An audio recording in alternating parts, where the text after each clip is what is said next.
Hi hello friends, welcome back to 90s kitchen. ನಾವಿವತ್ತು sandwich ಮಾಡೋದು ಹೇಗೆ ಅಂತ ನೋಡೋಣ. ಇದು ಮನೆಯಲ್ಲೇ ಈಸಿಯಾಗಿ ಮಾಡ್ಕೊಬೋದು, ಬೇಗ ಕೂಡ ಆಗುತ್ತೆ, ತುಂಬ ಟೇಸ್ಟಿಯಾಗಿರುತ್ತೆ ಆ್ಯಂಡ್ ಇದನ್ನು ಸಿಂಪಲಾಗಿ ಮಾಡ್ಕೊಬೋದು. ಇದಕ್ಕೆ ಏನೇನು ಬೇಕು ಅಂತ ನೋಡ್ಕೊಳ್ಳೋಣ.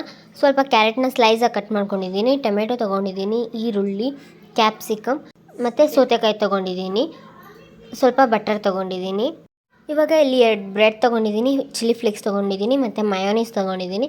ಇವಾಗ ಇದನ್ನು ಹೇಗೆ ಮಾಡೋದು ಅಂತ ನೋಡೋಣ ಬನ್ನಿ. ಇಲ್ಲಿ ಇವಾಗ ನಾನು 2 ಬ್ರೆಡ್ ತೊಗೊಂಡಿದ್ದೀನಿ. ಬ್ರೆಡ್ ತೊಗೊಂಡು ಅದಕ್ಕೆ ಬಟರ್ ಅಪ್ಲೈ ಮಾಡ್ಕೊಳ್ಳೋಣ ನೀಟಾಗಿ. ಫುಲ್ ಎರಡಕ್ಕೂ ನೀಟಾಗಿ ಹಚ್ಕೊಳ್ಬೇಕು.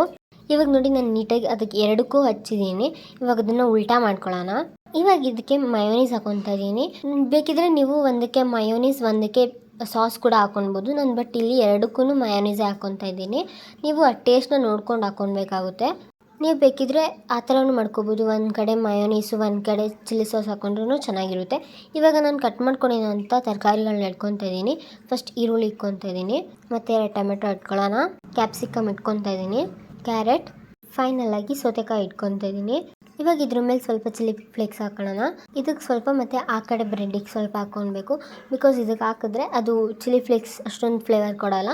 ಈ ಮಯೋನೀಸಿನ ಮೇಲೆ ಹಾಕಿದ್ರೆ ಫ್ಲೇಕ್ಸ್ ಚೆನ್ನಾಗಿ ಫ್ಲೇವರ್ ಕೊಡುತ್ತೆ. ಮತ್ತು ಇವಾಗ ಸ್ವಲ್ಪ ಸಾಲ್ಟ್ ಹಾಕ್ಕೊತಾ ಇದ್ದೀನಿ. ತುಂಬ ತರಕಾರಿ ಹಾಕ್ಕೊಂಡಿರೋದ್ರಿಂದ ಸ್ವಲ್ಪ ಸಾಲ್ಟ್ ಹಾಕ್ಕೊಳ್ಳೋಣ, ಇಲ್ಲಾಂದರೆ ಟೇಸ್ಟ್ ಅಷ್ಟು ಚೆನ್ನಾಗಿರಲ್ಲ. ಇವಾಗ ಒಂದು ತವ ತೊಗೊಂಡು ಅದಕ್ಕೆ ಸ್ವಲ್ಪ ಬಟರ್ ಅಪ್ಲೈ ಮಾಡ್ಕೊಂಡಿದ್ದೀನಿ. ಇವಾಗ ಇದಕ್ಕೆ ಏನು ರೆಡಿ ಮಾಡ್ಕೊಂಡಿದ್ವಲ್ಲ ಸ್ಯಾಂಡ್ವಿಚ್, ಅದನ್ನು ಇಟ್ಕೊಳ್ಳೋಣ. ತುಂಬ ಲೋ ಫ್ಲೇಮಲ್ಲಿ ಇಟ್ಕೊಂಡು ಬೇಯಿಸಬೇಕು. ಏನಾದರೂ ಚಿಕ್ಕ ಮಕ್ಕಳೆಲ್ಲ ತರಕಾರಿ ತಿನ್ನಲ್ಲ ಅಂತ ಹೇಳ್ತಾರಲ್ವ, ಅವ್ರಿಗೆ ಈ ಥರ ಮಾಡಿಕೊಟ್ರೆ ಇಷ್ಟಪಟ್ಟು ತಿಂತಾರೆ. ಇದಕ್ಕೆ ನೀವು ಚೀಸ್ ಕೂಡ ಅಪ್ಲೈ ಮಾಡ್ಕೊಳ್ಬೋದು. ನಾನು ಚೀಸ್ ಹಾಕಿಲ್ಲ, ಚೀಸ್ ಹಾಕಿದ್ರೆ ಇನ್ನೂ ಚೆನ್ನಾಗಿರುತ್ತೆ. ಇವಾಗ ಇದು ಒಂದು ಕಡೆ ರೋಸ್ಟ್ ಆಗಿದೆ ನೀಟಾಗಿ, ಇನ್ನೊಂದು ಕಡೆ ಟರ್ನ್ ಮಾಡ್ಕೊಂಡು ರೋಸ್ಟ್ ಮಾಡ್ಕೊಳ್ಳೋಣ. ಇವಾಗ ಇದು ರೆಡಿ ಆಗಿದೆ, ಕಟ್ ಮಾಡ್ಕೊತಾ ಇದ್ದೀನಿ.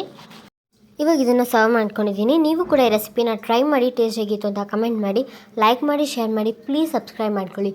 Thank you.